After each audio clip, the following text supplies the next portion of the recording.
So I'd just like to continue from where I stopped. So I was talking about the efficacy of the Word of God. I'm talking about the fact that the problem has never been with the Word of God.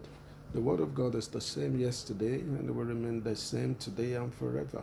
The Word of God is everlasting. It's God Himself. By the word, the universe is framed, is sustained. He upholds the universe by the word of His power. And therefore, the Word of God is God.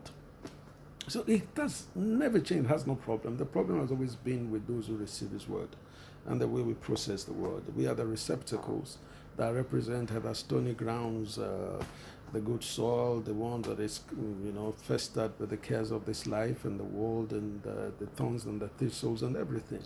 So we are the issue. So an introspective person who is diligently looking for God, especially in the generation we live in, must be able to look inwards and look at the expectations of the Word of God, especially the promises of God, the things that is expected for us to prove, the things that we ought to go ahead and manifest, and the things we're doing, and look at why we're not manifesting those things. We need to look inwards.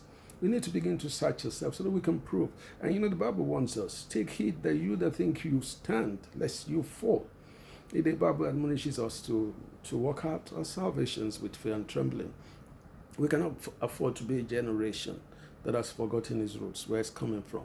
I, for example, challenge myself. I say, imagine Elisha received the mantle from Elijah, and Elisha was bold enough to go to where the river Jordan, and then he smote the river, and they wanted to see the efficacy of the mantle in his hands. And the Bible said the river Jordan parted. Where are those kind of signs in our times? We keep quoting what Moses did 6,000, 7,000 years ago.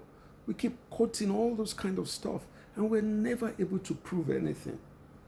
Peter walked on water. When are we going to start walking on water? Has he gone in the wind with it? The apostles raised the dead. When are we going to start raising the dead? And therefore, contemporary Christianity of my generation has not been able to prove its worth and its saltiness and its light. We are a people that are finding it difficult to shine the light in the darkness we find ourselves. And Jesus said, if your light is darkness, then how great is your darkness? And therefore, I'm provoking us. I'm provoking myself. And I'm calling us, what's wrong with us?